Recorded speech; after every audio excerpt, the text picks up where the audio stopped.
Hey friends, it's been a minute again. I've been super focused on patchwork these past few weeks. Just cutting, digitizing, stitching, repeat. Some days I'll be like, yes, she's perfect. And then the next morning I'll be like, wait, is she though? So yeah, it turned into a whole cycle of tweaking, second guessing, and making tiny changes that probably no one else would even notice. And now, somehow 2 months have flown by. Classic overthinker behavior. The good news is I'm finally happy with how everything turned out. They look so cute. Some pieces are already live on the site, the rest are dropping later this month. So in today's video, I'm gonna show you some behind the scenes of making these patchwork pieces while we chat about life, personal stuff, swampist stuff, all of it. Grab a drink, pick up your favorite craft, fold some laundry, whatever makes you comfy, and let's catch up. Shout out to Kittl for sponsoring today's video.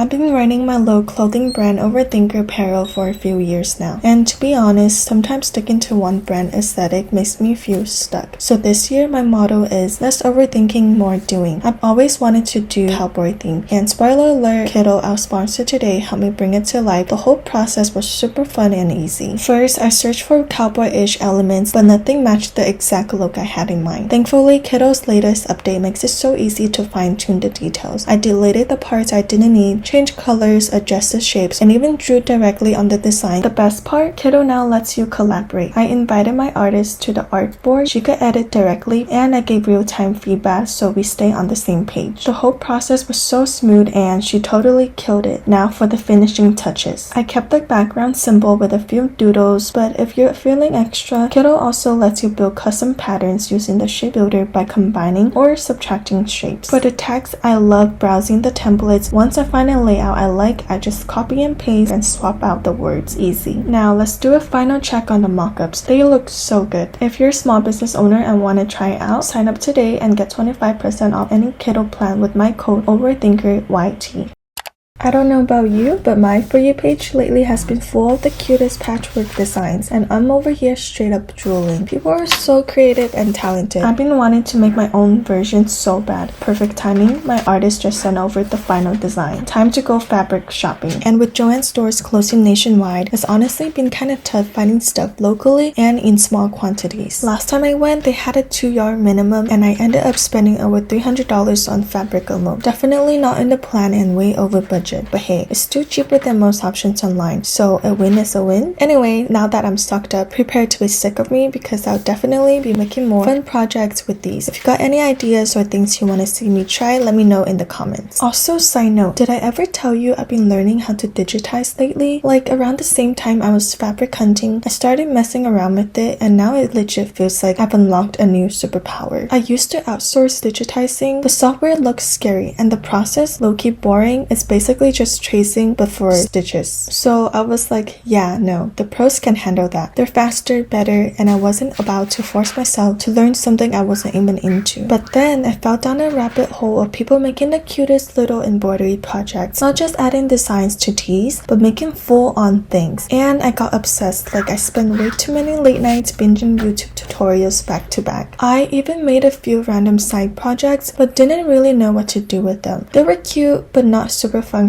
kind of messy to make, and super time consuming. So I said goodbye to that era for a bit. But now that patchwork is trending again, yeah, I'm locked in. Patchwork and applique are basically the same in the embroidery world, but the vibe's a little different. Applique tends to look really clean and structured, but I wanted that handmade feel, less polished, a little messy, but in the best way. And because I'm so specific about that vibe, I just knew I would need a million revisions to get it right. And I really wasn't trying to wait 24 hours every single time for edits for my digitizer. So I was like, fine, I'll do it myself. And that's kind of how I managed to do sewing projects without actually knowing how to sew. Speaking of, what do we think of this little patchwork cat holding a fish bouquet? We made her as a reminder to all the girlies, buy yourself flowers or a fish bouquet because you deserve to be spoiled by you, no occasion needed. After tons of micro adjustments, I finally got the embroidery file for my patchwork pieces just right. Next up, figuring figuring out how to streamline the whole process so I don't lose my mind when things get busy. Since Patchwork is way more hands-on than my usual embroidery stuff and I'm doing everything solo in-house, I knew I had to work smarter, not harder. I want to make sure everything's high quality, orders ship out on time, and I don't lose my mind halfway through launch. So here's what's been saving me lately. Batch cutting all the fabrics and writing down literally every step. The stitching part, easy. The machine's got it. But the prep, that's what eats up all the time. So now I treat it like meal prepping. I wash, cut, prep all my ingredients and store them so they're ready to go. That way, when it's time to cook, I just pull out what I need and focus on supervising the machines instead of running around like a headless chicken. Way less chaos, way more flow. And the other lifesaver, keeping track of everything. Every step, every detail, mistakes to avoid, where the placement lines go, what colors I use. I document it like I'm training an employee, even though I am the only employee. I do it because I hate the guessing game, and I know future me, if she has to figure it all out from scratch again, she's quitting. But now, whenever she clocks in, she knows exactly what to do. No more, was it this color or that one? Where did I place the design again? How did I even do that last time? We're done with that. And the best part, when I do hire someone down the line, I already have a playbook ready to go. Also, speaking of planning for the future, I did some quick math the other day and realized it's been almost 10 months since we moved to Vegas. Like how? It seriously does not feel like it's been that long. So do I regret dropping thousands to relocate my entire life? Honestly, not even a little. If anything, I wish I did it sooner. Life here just feels so chill and I actually love it. I know when people think Vegas, they picture the strip, the shows, the clubs, the slot machines, but plot twist, locals don't really go there. I've fully fallen for the quiet side of Vegas, the sunshine, the space, the peacefulness. It's giving cozy suburb energy and I'm so here for it. Plus, driving here is actually kind of therapeutic. The roads are wide, there's barely any traffic, and everything's close by. No more wasting half the day in a car. My driving anxiety has genuinely chilled out since moving. And from a business perspective, no state income tax, way more space for way less money. It just makes sense. Back in Washington, I was paying almost $3,000 for a 3-bedroom apartment. Now I pay less for a full house. The extra space and savings, total game changer for my business. What started as I just want to escape the rain kind of move, now low-key feels like somewhere I could actually stay long term. So yeah, zero regrets. Also, have you ever wondered how we're still getting orders even though we barely post? Because same. Like, not gonna lie, our socials has been kind of dead, and even though I want to be consistent, I'm just not there yet. But somehow orders still came in, and I was like, wait, where are these even coming from? Turns out SEO has been quietly carrying us this whole time. I used to think if I stopped posting, the orders would stop too, because I assumed content was the only thing bringing people in. And sure, content helps, but it's not the whole story. Somehow people were still finding my stuff on Google and Pinterest, and it all started because one day, probably out of boredom, I connected my Shopify to Google and Pinterest, tweaked a few product titles and descriptions, and accidentally SEO my way into passive traffic. If you're not familiar, SEO is basically just using the same words your customers are already typing. Like if someone searches cute embroidered sweatshirts on Google or Pinterest, your product is way more likely to show up if those same words are in your listing. It sounds kinda techy, but it's actually super simple, and once it's set up, it keeps working quietly in the background, unlike social posts that disappear after a couple days. So if you're tired of relying on viral videos or posting 24/7 just to make sales, this is your sign. Optimize your listings, use the words your target audience are already searching, make your stuff easier to find. It might not blow up your shop overnight, but it's nice knowing SEO's got your back while you figure everything else out.